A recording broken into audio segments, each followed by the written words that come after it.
আসসালামু আলাইকুম। SSC 25 batch তোমাদের আগামী 7 তারিখ হলো হিসাব বিজ্ঞান পরীক্ষা। এই বিষয়ের উপর আমি তোমাদেরকে একটি গুরুত্বপূর্ণ সাজেশন দিব। তোমাদের ইনশাআল্লাহ এ প্লাস নিশ্চিত থাকবে এখান থেকে। এমসিকিউ 30-এ আনুমানিক 27 থেকে 28টা তোমরা হুবহু কমন পাবে এবং কি সৃজনশীল তো তোমরা 7টায় লিখতে পারবে। এই বিষয়গুলো নিয়ে আমি তোমাদের সাথে এখন আলোচনা করব। এই তিনটা বিষয় কিভাবে তোমরা পড়লে কভার করলে তোমাদের সবগুলো হয়ে যাবে। এরপরে সৃজনশীলের টাইপ কেমন হতে পারে, প্রতি অধ্যায় ভিত্তিক কী ধরনের প্রশ্ন হয়ে থাকে, সেগুলো নিয়েও আমি তোমাদের সাথে আলোচনা করব। তার সাথে সবচেয়ে গুরুত্বপূর্ণ কিছু এমসিকিউ এগুলো সলভ তোমাদেরকে দিব আমি, এবং এগুলোই পড়লে তোমাদের 100% কমন পড়ে যাবে। কারণ এগুলোর ভিতরেই আমি এমনভাবে ইনফরমেশনগুলো কালেক্ট করেছি যে তোমাদের এখান থেকে সূত্রগুলো ভালো ধারণা হয়ে যাবে, কিভাবে সলভ করতে হয় সেটা নিয়েও তোমরা একটা পূর্ণাঙ্গ ধারণা পাবে। চলো আমরা এই বিষয় নিয়ে একটু বিস্তারিত আলোচনা করে নিয়ে এবং শেষে তোমাদেরকে এমসিকিউ সলভ এবং সৃজনশীল কিভাবে আসবে, সৃজনশীল প্যাটার্ন এবং বই থেকে কোন এমসিকিউগুলো হুবহু কমন পড়বে সেগুলো নিয়ে আলোচনা করব। দেখো, যে অধ্যায় থেকে সৃজনশীল আসবে সেগুলা, এবং আমি তোমাদেরকে এখানে বিশেষভাবে বিবেচনায় রেখেছি যে অধ্যায়গুলো সহজে করা যায় প্রথম, এবং যে অধ্যায়গুলো থেকে তুমি অনায়াসে আনসার করে আসতে পারবে সেগুলা। এই ধরনের আমার এখানে কয়টা অধ্যায় সিলেক্ট করা আছে? 1টা 2টা 3টা 4টা 5টা 6টা। এই 6টা থেকে তুমি শিওর থাকো যে তুমি 5টা হুবহু কমন পাবে, এবং এখান থেকে 5টা, এবং আর্থিক বিবরণী থেকে তো তোমাকে 2টা লিখতেই হবে। এবং আর্থিক বিবরণীর ধরনগুলো যদি চাও তাহলে আমাকে কমেন্ট করবে যে 3-4 ধরনের আর্থিক বিবরণী হয়ে থাকে এবং প্রশ্নগুলো ভেঙে ভেঙে এসে থাকে, তা নিয়ে আমি তোমাদের সাথে এক্সট্রা করে আলোচনা করব। প্রথমে আমরা দেখি না অধ্যায় 2 লেনদেন। লেনদেন থেকে কি ধরনের প্রশ্ন হবে? এই অধ্যায়টা খুব বেশি গুরুত্বপূর্ণ। আমরা যদি দেখি লেনদেনের যে সৃজনশীল টাইপ হয়, প্রথমে হতে পারে ব্যবসায়িক লেনদেন নয় এমন ঘটনাগুলো চিহ্নিত করো। এই ধরনের প্রশ্ন হুবহু কমন পড়বে। তার মানে এই ধরনের একটা তোমার গাইড থেকে তুমি ধারণা নিয়ে যাবে। যদি আমার দেওয়ার প্রয়োজন হয় কমেন্ট করে জানাবে, আমি তোমাদেরকে দিব, কিন্তু আমি তোমাদেরকে প্রশ্নগুলো বলে দিচ্ছি প্রতি অধ্যায় থেকে কি ধরনের প্রশ্ন হবে। আমি তোমাদেরকে এগুলো দেওয়ার কারণ যাতে তোমরা প্রশ্নের ধরন সম্পর্কে এবং কি প্রশ্ন হতে পারে এই সম্পর্কে একটা ভালো ধারণা পাও। এরপর দেখো, হিসাব সমীকরণের উপাদানগুলোর ওপর লেনদেনের প্রভাব নির্ণয় করো। এই ধরনের একটা প্যাটার্ন তোমরা ভালো করে দেখে যাবে। লেনদেনগুলো সমীকরণ পদ্ধতিতে কারণ সহ ব্যাখ্যা। এই কারণ সহ ব্যাখ্যাটা মোস্ট ইম্পর্টেন্ট। পরীক্ষা এটা শতভাগ শিওর আসতে পারে।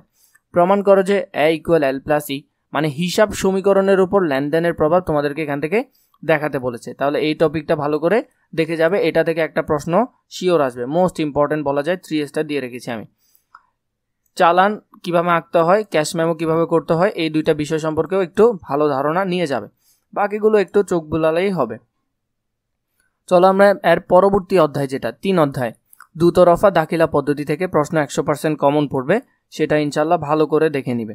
এরপরে মূলধন ও মুনাফা জাতীয়, এই অধ্যায়টা রেওয়া মিলের সাথে অ্যাটাচ করে আসবে।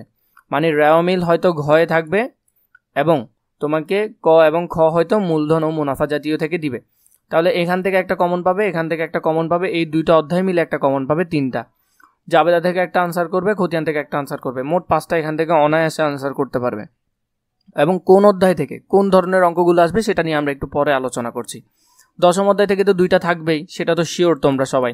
এর পরবর্তীতে আমরা যে 3টা বিষয়ের উপর খুব বেশি গুরুত্ব দিব এবং যেখান থেকে প্রশ্ন শতভাগ কমন পড়বে, যেমন ধরো আগে আমরা যদি সৃজনশীল টাইপ সম্পর্কে দেখিনি, এখানে আমরা কিন্তু সৃজনশীলের টাইপ সম্পর্কে একটু আলোচনা করেছি। এটা হলো যে তোমাদের লেনদেন 2য় অধ্যায়।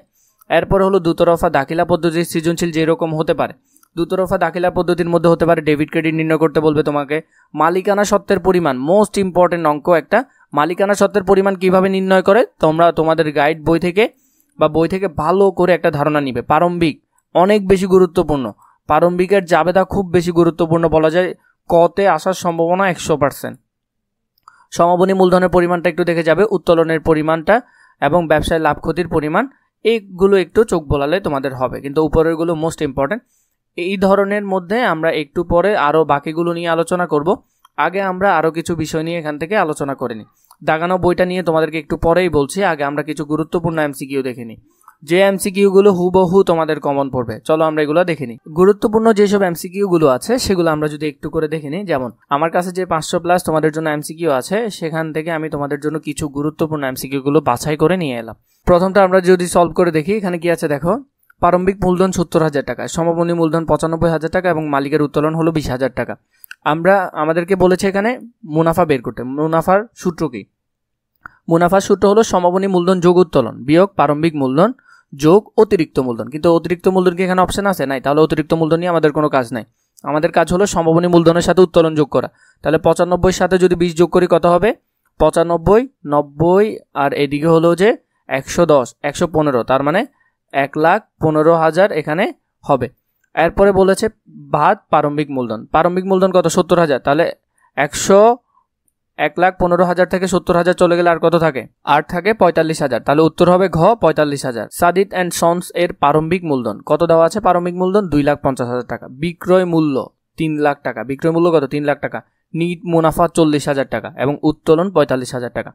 বলেছে সাদিক অ্যান্ড সন্সের নিট মুনাফার হার নির্ণয় করতে। নিট মুনাফার হারের সূত্র তোমাদের সবার মুখস্থ আছে নিশ্চয়ই। নিট মুনাফার হারের সূত্র কি? উপরে হলো নিট মুনাফা, নিচে বিক্রয় মূল্য। উপরে নিট মুনাফা, নিচে বিক্রয় মূল্য। তাহলে এখানে নিট মুনাফা কত? 40,000 টাকা। তাহলে উপরে হলো 40,000 টাকা আর নিচে হলো কত? নিচে হলো যে বিক্রয় মূল্য। বিক্রয় মূল্য কত? বিক্রয় মূল্য হলো 3 লাখ টাকা। তাহলে আমরা যদি এখান থেকে একটা একটা কেটে দিই তাহলে এখানে নিচে 30, উপরে 4। এটাকে যদি আমরা ক্যালকুলেটর করি, ক্যালকুলেটর করলে আমাদের কত আসবে? 13.33% আসবে। তোমরা ক্যালকুলেটর ব্যবহার করে দেখে নিও। এখানে আমি বাকি শূন্যগুলো লিখছি না, কারণ এখানে 3টা কাটা, এখানে 3টা, 40,000 3টা কাটা। এরপরে দেখো 18 নম্বরটা খেয়াল করি। সাদিক অ্যান্ড সন্সের মালিকানা সত্ত্বের পরিমাণ কত? মালিকানা সত্ত্বটা আমরা এখন বের করব। আমাদের প্রারম্ভিক মূলধন কত ছিল? প্রারম্ভিক মূলধন ছিল 2,50,000 টাকা। এটা আমাদের প্রারম্ভিক মূলধন এবং আমরা আরও লাভ করেছি কত? নিট মুনাফা কত? 40,000। তাহলে প্রারম্ভিক মূলধন তো অলরেডি 2,50,000 ছিল, নিট মুনাফা লাভ করেছি আরও 40,000, তাহলে 2,90,000 টাকা। তাহলে আমাদের লাভ করে এখন বর্তমান অবস্থায় আমার মালিকের সত্ত্ব হলো কত? 2,90,000 টাকা। কিন্তু এরপরে আমরা উত্তোলন করে ফেলেছি টাকা 45,000। কত? 45,000 টাকা। তাহলে 45,000 টাকা যদি আমরা উঠাই ফেলি, তার কারণে আমাদের কি মালিকানা সত্ত্ব নিশ্চয়ই কমে যাবে। তাহলে 45,000 টাকা বিয়োগ করলে 2,90,000 থেকে 45 চলে গেলে আর কত থাকে? 2,45,000 টাকা থাকে। তাহলে উত্তর হবে ক, 2,45,000 টাকা। বাকি এমসিকিউগুলো দেখার আগে আমি তোমাদের সাথে একটা গুরুত্বপূর্ণ বিষয় আলোচনা করে নিই। দেখো এখানের মধ্যে আমি তোমাদেরকে যে এমসিকিউগুলো দেখাচ্ছি তার থেকে বেশি গুরুত্বপূর্ণ একটা বিষয় হলো দাগানো বই। এই দাগানো বই নিয়ে কেন তোমাদেরকে বলছি, চলো আমরা একটা ডেমো দেখে আসি। এটা তোমাদের একটা বোর্ড প্রশ্ন। এখানে 30টা এমসিকিউ আছে, তাই তো? এই 30টা এমসিকিউর মধ্যে কয়টা অঙ্ক রিলেটেড এসেছে একটু দেখো তো। 15 নম্বরটা অঙ্ক, 17 নম্বরটা অঙ্ক, 18 নম্বরটা অঙ্ক, এদিক থেকে 25 নম্বরটা অঙ্ক। তার মানে 4টা এসেছে কোথা থেকে? অঙ্ক রিলেটেড। আর বাকি 26টা তার মানে বেসিক ইনফরমেশন থেকে এসেছে। এই বেসিক ইনফরমেশনগুলো আমি কোথায় পাবো? বইয়ে পাবো নিশ্চয়ই। এখন বইয়ের কোন কোন জায়গা থেকে এমসিকিউ আসে সেটা তোমাদের বেশিরভাগ স্টুডেন্টই জানো না, তা আমি তোমাদেরকে ধরে ধরে দেখিয়ে দিব। এখন ধরে নাও 4টার বদল কোনো বোর্ডে 6টা বা 7টা আসছে। যদি 6টাও আসে তার মানে 24টা এমসিকিউ বেসিক থেকে আসছে। তো তুমি যদি যে বিষয়টা বেশি আসছে সেটাতে ফোকাস না করো, তোমার পরীক্ষা তো ডেফিনেটলি খারাপ হবে। চলো আমরা এই বিষয়টা নিয়ে আরেকটু বিস্তারিত আলোচনা করে নিই। দেখো এটা হলো তোমাদের হিসাব বিজ্ঞান বই এবং এটা 2য় পৃষ্ঠা। এটা আমার দাগানো বই। আমি অনেক জায়গা থেকে এখানে ইনফরমেশনগুলো কালেক্ট করেছি যাতে একটা এমসিকিউ ভিতর থেকে বাদ না পড়ে। যেমন ধরো আমরা এখান থেকে যদি দেখি হিসাব বিজ্ঞানকে ব্যবসায়ের ভাষা বলা হয়, মোস্ট ইম্পর্টেন্ট, এবং এটা আসবে এই পরীক্ষায়। অলরেডি তোমাদেরকে যে বোর্ডটা দেখাইছি আমি সেখানের মধ্যে এটা অলরেডি আছেই। এরপরে দেখো হিসাব বিজ্ঞানের উদ্দেশ্য ও প্রয়োজনীয়তা। উদ্দেশ্য ও প্রয়োজনীয়তা তোমাদের বই কয়টি দিছে? 9টি দিছে। 9টির মধ্যে কোনটা কোনটা গুরুত্বপূর্ণ? 2 নম্বর, 3 নম্বর, এখানে 4 নম্বর মোস্ট ইম্পর্টেন্ট। এগুলো তোমাদেরকে এভাবে করে তোমাদের পুরো বইটাকে সুন্দর করে আমি আন্ডারলাইন করে দিয়েছি, যেগুলা থেকে প্রশ্ন 100% কমন পড়বে।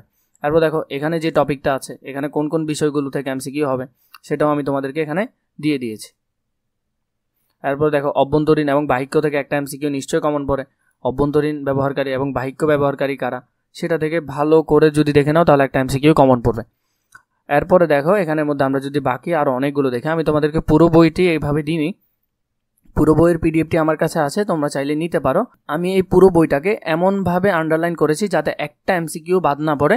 এবং তোমরা যদি এখান থেকে পড়ো, তোমরা থিওরির 24-25টা এমসিকিউ থেকে মিনিমাম 22-23টা কমন একবারে শিওর করে দাগায় আসতে পারবে, কারণ এখানে ওইভাবে করে দেখানো আছে। এই যে তোমাদেরকে একটু আগে বললাম লাভ ক্ষতির একটা সূত্র, লাভ ক্ষতির সূত্র কি? সমাপনী মূলধন যোগ উত্তোলন প্রারম্ভিক মূলধন যোগ অতিরিক্ত মূলধন। এটা একটু মনে রাখবে, এখান থেকে এমসিকিউ একটা গণিত আকারে হওয়ার সম্ভাবনা অনেক বেশি। এরপরে দেখো ভুলগুলো যদি আমরা দেখি, লিখার ভুল কী ধরনের হয়, বেদাখিলার ভুল, এগুলা থেকে তোমাদের একটা এমসিকিউ কমন পড়বে। এরপরে আরও কিছু বিষয় আছে, যেমন দেখো অনিশ্চিত হিসাব। এই যে টপিকগুলো আছে এগুলো মোস্ট ইম্পর্টেন্ট টপিক যেগুলো এমসিকিউতে আসে।